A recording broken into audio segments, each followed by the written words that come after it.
Welcome to Canberra Metalheads. Season 1. The Archives. Alright, let's kick it.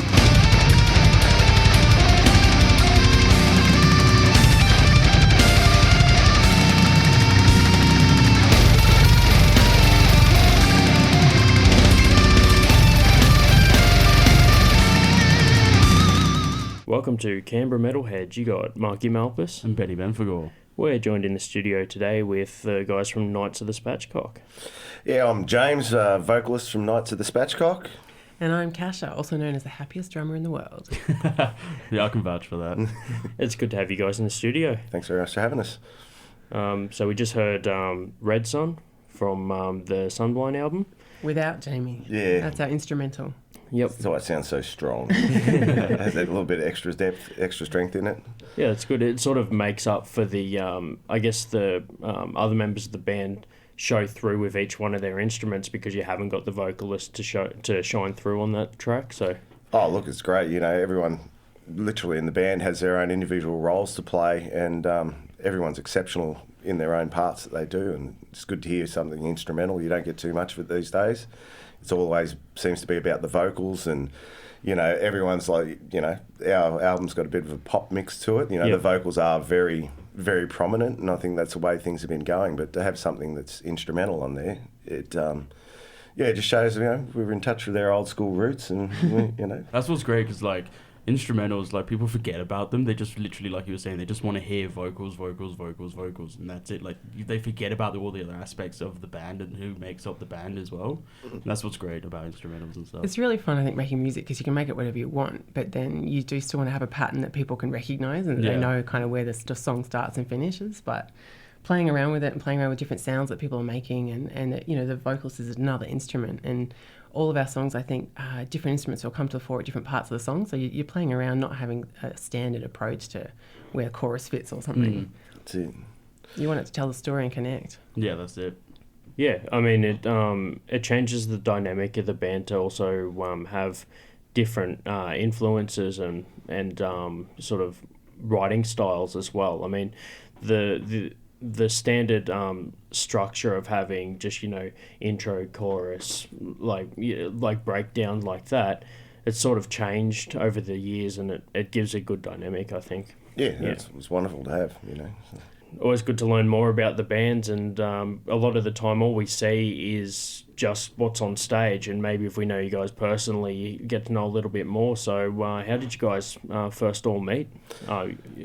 Mind you, you guys have had a fairly different lineup over the years. We'll probably be able to get into that more, but I mean, the current lineup, how did you guys all meet? Well, mine actually just came from a lead from another band member doing backup vocals just for a Tundra album, actually. Yep. And Jason basically said, look, I know these guys, you know, you're saying you want to get back into original stuff, because I was playing just in a covers band at the time, doing all the grungy sort of, you know, Soundgarden, Alice in Chains, sort of things like Yep. Faith No More, everything that we all sort of love and get into. Yeah, definitely. And, he just sort of tapped me on the shoulder after doing the recording and goes, look, you know, keep an eye out for these guys. And, yeah, I was lucky I had the heads up probably a month or two before anyone else, so I got to check out the music. And I've gone, wow, this is something I could really get into and really work with, especially as a vocalist, because I've always been doing a lot of heavier stuff. You know, I've always loved my Fear Factory and Devolved and things like that. So it was good to sort of go, look, I can show these people that I can actually belt out a good rock song. And and it has really, my voice has really changed and improved actually in the short time that year or two that I've been with Knights, you know, because it's like, look, if you do things a little bit this way or a little bit out of my ballpark, and it sort of lifted my game a lot actually, Yeah, right. and it's actually improved my heavier stuff even as well, and my songwriting. So I think Jamie's forgetting a really important point, though, is that when he turned up for the audition for Knights of the Spatchcock, he brought cheesecake. That's how you do German baked cheesecake. That's how you do it, man. Because bands aren't just about what you all sound like. You got to get along. Yeah, that's and, you know, Jamie's just so good to hang out with. He's such a nice guy. And we were, you know, looking for somebody who we want to spend time with and make music with, have good times. So That's I think where the Night Spatchcock really kind of come together is about people who, friends who hang out together and make music. So if you want to be a nice to the Spatchcock, bring cheesecake. Yeah. Oh, look, a couple of my friends are saying, even on Facebook when they first saw me on there, and with Nights, and it was like, saw a photo get posted up, and I think there was cupcakes and red wine. And they were just, that's what's wrong with our band practice. We're not doing it right. So.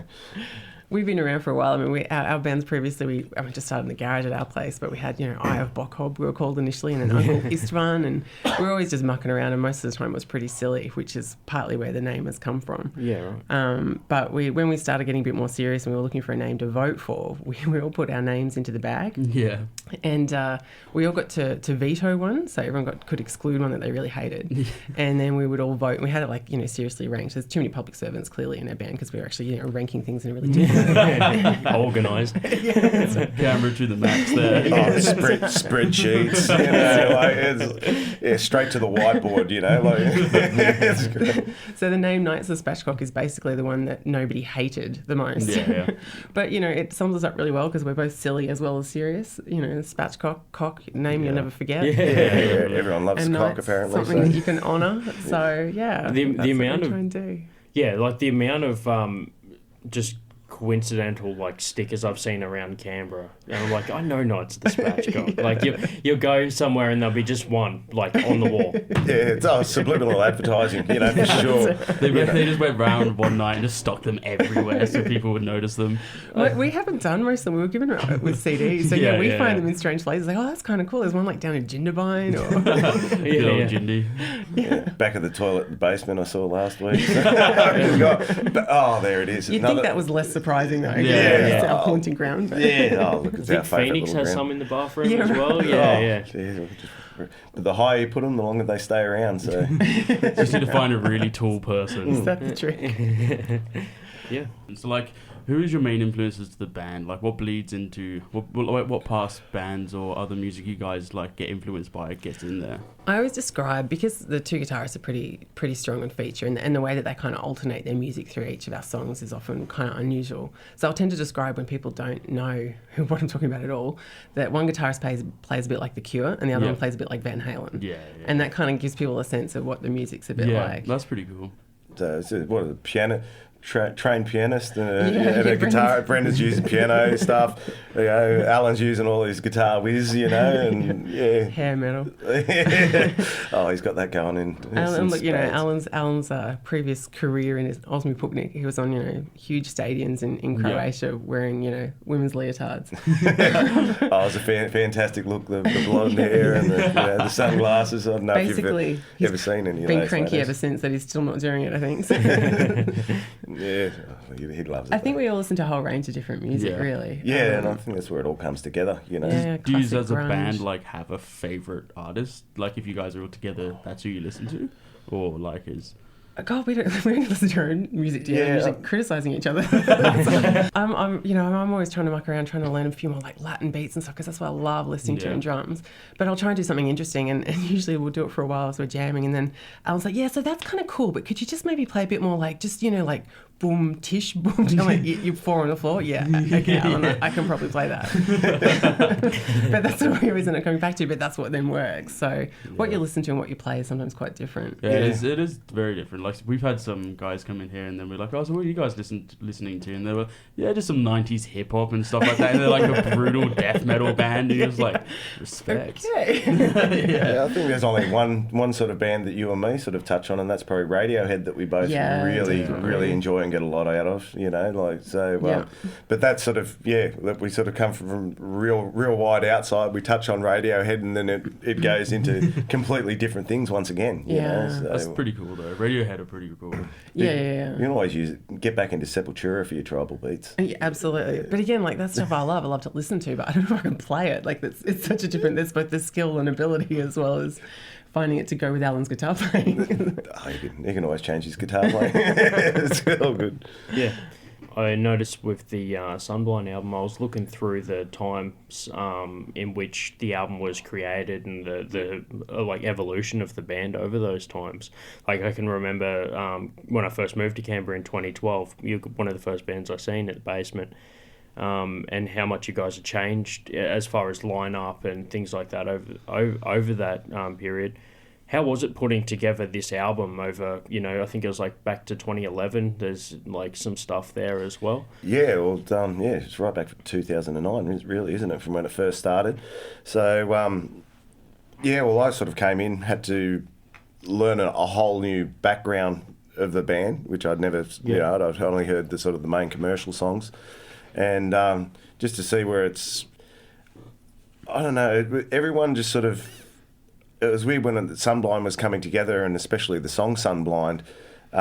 It just initially came from Brendan just came up with a riff, and we all just seemed to jump in.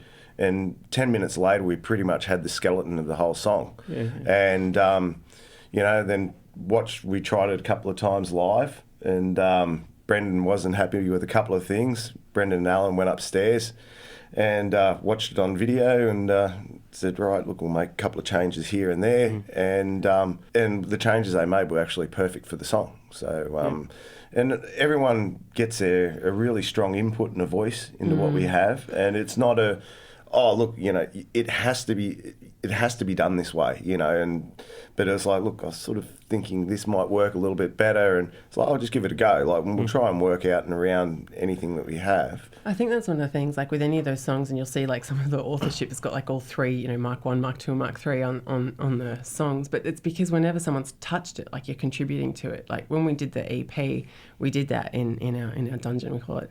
At our castle. At the castle. Yeah. But I'd be recording because we were using the Cubase down on the computer, and so when Russell or Ulrich was initially singing, and he'd be doing something like, oh, that's not really working, can you try this, or can you try this? And then everyone's shaping it. You're all contributing to ideas, even though you're not playing the instrument or not writing the lines.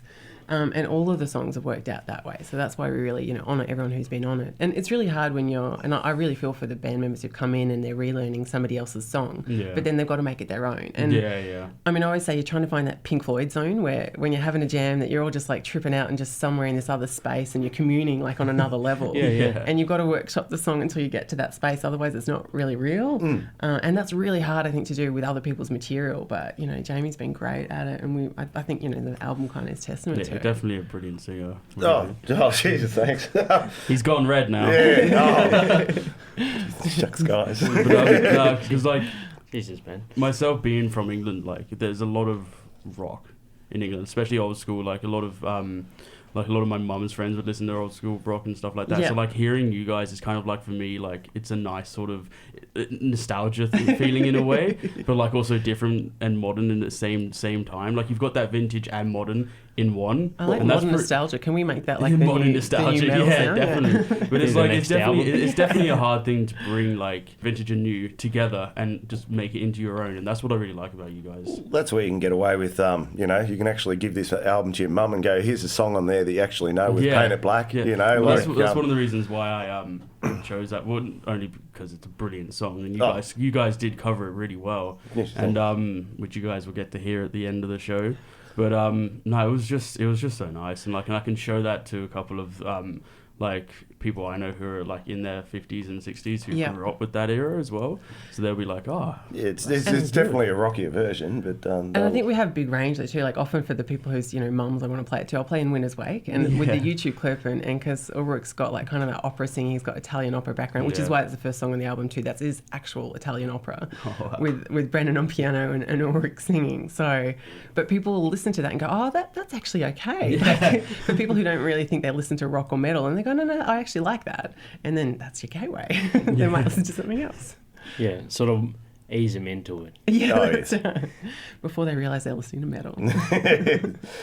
Yeah, it sort of leads also into the writing process. I mean, we were speaking earlier off air about how you guys sort of use a different process to write your songs, and as opposed to a traditional sort of foundation, as we were talking about before. What sort of process do you guys go through? Somebody starts playing something. Somebody else joins in. We come up with something even, in the last couple of weeks before we played our CD launch, and it's just someone just started playing along, and we all just jump in. And that's where we get some of our best ideas, because it would just be out of just pure enjoyment and fun and mucking around. And it was like, wow, there's actually, you know, as soon as the bass will come in and there's a little bit of a line or whatever in there, and Alan will hear that, and then he'll just start sort of drifting and floating through how he beautifully does. Like, he sort of nearly jazzes his way through and weaves his way through a structured song. Like, Brendan will have laid down something it's really solid and that, and then Alan will just sort of smoothly just weave his magic all the way through. And changes the mood of the song. Yeah, and then which will then automatically change your Kasia's drumming style. You know, whereas she might have been, you know, just doing a really solid 4/4 beat, and then it's like... I always end up back there, I swear. Yeah. Then you go into, not necessarily my fault. And then we were there trying to work out actually what sort of timing was getting played, you know. It was like... So. That's always the trouble. If Alan starts playing, he always wants to start in 7/8. And we try for a while, and then usually we have to revert to something that we can all actually count in. Make it simple. You know, keep it simple for everyone, you know. I mean, I think that's one of the hard things when you're recording as well, is that, like, because writing's such a fabulous process and you enjoy creating things, but you do actually have to remember what you've created and then keep it consistent so that you can record it. I think that's why I'd struggle if I was in a band, because I'll just be like, yeah, this is fun, and then I'll just completely forget what I've done. Yeah. Yeah. Or, you know, then you all disagree, especially when you're all having input. You're like, no, I really need you to do that bit so then I can do this bit. And then if you change that bit, then this bit doesn't work. Yeah. And so we've spent a lot of time, like, I think we could be writing so many more songs, but in order to capture, you know, the 17 on an album, then you kind of have to restrict all of that creative writing process too. Yeah, it was just an absolute ball actually writing some of the new stuff and putting actually lyrics to old music that you hadn't had vocals actually for, and, you know, and by the end of it all, it was like as soon as someone would play, I'd already instantly hear a harmony or where I wanted to go with the music. And from first getting there, being a bit nervous being around new people, so to speak, even though it's been doing it for so many years. We're pretty weird though, it's hard to get used to it. Yeah, I'd just end up, by the end of it, I just ended up being able to nearly write anything instantly for the band. What we also love writing though, and you probably get a sense from the album, is not just the music but the soundscapes. We had a lot of conversations with our sound engineer about what sheep we wanted where for the market scene at Backer Gypsies. Yeah. He's like, I haven't had this conversation with any of my other bands. Like, no, we need sheep sounds. Yeah. Can you get goat sounds off the internet? Yeah. We want it stronger, you know. We want to actually, don't put it in the background, a little bit more. He actually couldn't find anything from the internet, so he had to go out at night, and just rustle up a few goats and sheep just to get the right sound and then bring it back to you guys. Some of your bass player done and so there's pigeon sounds in there, but he's done them. So it's like human-made pigeon sounds. That's brilliant. That's amazing. And considering Dax, is over in England, and we're Kasia's sending emails late at night. He's up early in the morning. So, you're getting this sort of tired message, sent, and then the tired message received, And he's like, did I read that right? Yeah, they want sheep? Yeah. Go out, get a coffee, come back. It's still the same. But, we had heaps of fun. We went out and took, the 1969 Mustang, capturing that, or something like the soundscape ideas for Jabberwocky, or, we've got Alan on there with his water glass. Yeah, that's actually how Sunblind actually ends, is actually him just on a water glass, and so that's something we didn't know, so that's really wicked to know. Yeah, you'll hear it, and you probably notice it all now, when you listen to it again at the end of the show. It'll just be this. I think I need to say though, because I was trying to record. I had all these really cool Mongolian percussion instruments that cool. Yeah, that people have brought me stuff from all over the world, and I was trying to record all these things, and so we recorded them. And then Alan goes in and steals my moment, and so we're back in the sound control room, and I'm like, what is he doing? What is he doing with the water glass? Who does he think he is? This is meant to be my percussion moment. But no, he ends up with his water glass on the album. Coins and jewellery just shaking in the hand, Random implements and recording them. That's pretty cool though. It's that is really artistic in a way though. Yeah. It's pretty fun up at Infidel too, because there's mannequins, Duncan was encouraging us. There's wings, and I had a screen there for a while, so I got to sort of take some clothes off. You should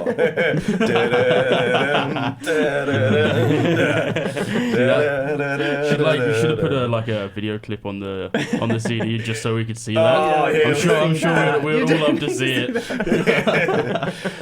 Look, it'll be shadow puppetry of the best. So you guys have been around for a while. So what's the most memorable gig you've played, or the most memorable thing that's happened at a gig? Well, I was really encouraged to actually give birth on stage. I was about 8 months pregnant when we were down at PJ's in Toblerone. And I thought I was going to be fine, but that was actually getting a little bit close. Brenda's like, this will be great. You really need to give birth on stage because we'll like make the news all over the world if you do that. You would have, yeah, that is true. He's got a point. Like, he's got a point, but still. Yeah, not playing the drums, you know. Newborn baby gets kicked in the head. You know, like, Double kick. You hit the kick drum and it just flies out, makes the other drum, hits the other noise. Got the sound engineer up there going, why aren't I getting proper sound on this kick drum? Oh, does this belong to you? How about you, Jamie? What's your most memorable gig? Oh, look, I've had a couple of really big highlights. For me, was like the first show, nervous as hell. It was a nice show to get away with, you know, like on the big stage straight away. I think it was 9:30 at night, you know, prime time spot at the basement to be on. Yep. Like that was just fabulous, and to meet the Knights of the Spatchcock fans and friends of the band. Oh, look, most welcoming people in the world. Like instantly made me feel at home. Ben, you know, our little roadie, you know, the sixth and silent member of the band. Yeah, he was always there, and you know, holding me up and grabbing my ass where I needed. I was going to say quite literally. Often. Yeah, he's come and sit nice and close, and no, everyone made me feel at home. But you know, there's probably two major highlights. One was with Lagerstein.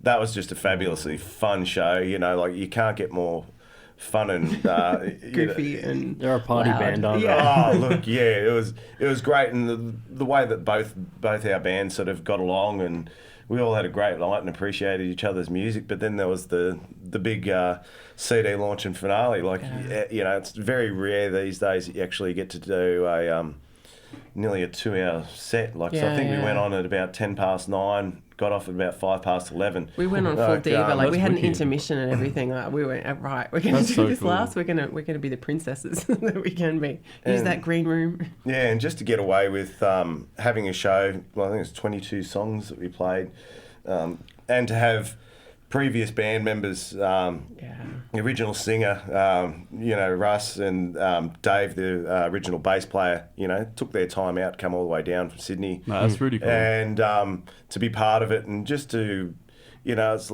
have guest vocalists coming up as well. You know, we even had Jason Hoare from Tundrell. You know, he came back up, and because he originally was on the Sinbad, yeah, he did the backing vocals for that, and I'd never actually sung it with him, or just to have him, you know, take his time out, get up on stage and play that song with us. He rocks it so beautifully. I mean, on that moment on Sinbad in the CD still gets me shivers down my spine every time. When he hits that note, he's just an amazing singer. Yeah. And then Seppi as well. Seppi did Winter's Wake, which is, I think he actually says the best song in the world, or his favourite song in the world. That's from Seppi. Yeah. Not even his Renegade Peacock songs. He classes one of our songs. So. And, you know, even got up and did Paint It Black as well, you know, like, because there was extra harmonies. And SOS, importantly. Yeah. The song where I didn't want to leave, you know. It was, I was actually chatting about it at the Wig and Pen the other night, and we were just I was there with Grant, and he was like, it was a matter of you didn't actually want to get off stage. You didn't want the night to end, you know, and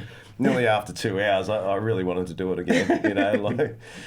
But look, we've had amazing gigs. But like a lot of the, you know, shenanigans have been amazing. Our first gig that we had at the Marram, and Perpetual End put us onto their set, you know, for our like opening gig. You know, we've really been looked after by the whole Canberra community. It's an amazing zone, I reckon, here. Yeah, Canberra is really good. Like, they look after them musicians and stuff really well. Yeah.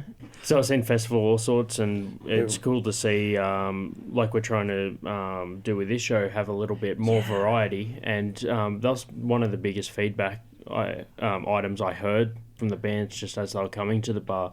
Hey, it's cool to see some alternative bands as well. Yeah, I wouldn't usually listen to that, but you know, that was amazing. You know, that's not usually my style, but I really like that. Yeah, you always get that when it's alternative shows. Definitely, that's right. People just get so blown away by it. They're like, "Holy dooly, that was really good." Yeah. Oh, there's even a great folk band thrown in there. You know, you had a bit more of a rockier thing happening, and then you come out the front, and there's someone different. And I think Blissfulness, we're actually playing out the back, which are another great Canberra band. And you know, we've had so many great like we say, musician friends, like with Tundrell, Renegade Peacock, Blissferous, hence the testbed, and we all seem to sort of rally around each other and support each other, so much. And, it's just like even with, local radio, and we've got such a great community. We've now even got Audio and Uproar, Ashley doing her stuff, which, she actually helped out, take a little bit of footage for our latest video clip with Leather Bitch. So, we're, photographers, you really get into it as well. It's awesome. Oh, look, yeah, from like Mohawk. Tim from Mohawk. Yeah, Andrew McLean. Yeah. We touched on some of the evolution of the band and also the venues and the scene as well. So what sort of future plans do you guys have? Where do you see the band heading? We're on a bit of an indefinite hiatus at the moment. One of the guitarists, Alan's going back to Croatia for a while. So really we're not doing anything live for a bit, but we're really pumping out the film clips. Yeah. So get onto YouTube and have a look, see what you think. Hit the like buttons and share them around, because that really...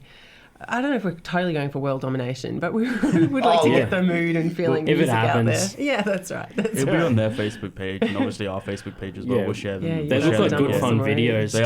I watched them and they were good. Like I just loved when you got out the car and then there was the basement and I'm like, I recognise that place. Yeah. Oh look, the first video clip you couldn't really tell because it was just inside the basement, sort of all the filming. It wasn't the outside, but the theming and things that we did for those video clips to actually make them look different from, because there's a lot of bands that actually have been filming up there lately, and the basement just letting us do that. And look, George is amazing. She's the one who's been doing all the fiddling around to make those film clips work. She's amazing. They are really well put together. They're really good. And compliment the music, make you feel something different. Yeah, but we're I've still got a big soft spot with the band, even though we're not playing live, and I'm a gig pig. I love being out playing, and I've been known to be. He needs to be worshipped, apparently. Yeah, I'm that guy that just needs to be on stage, and singer. Pretty much. So at least I've culled it from four bands. It was down to two.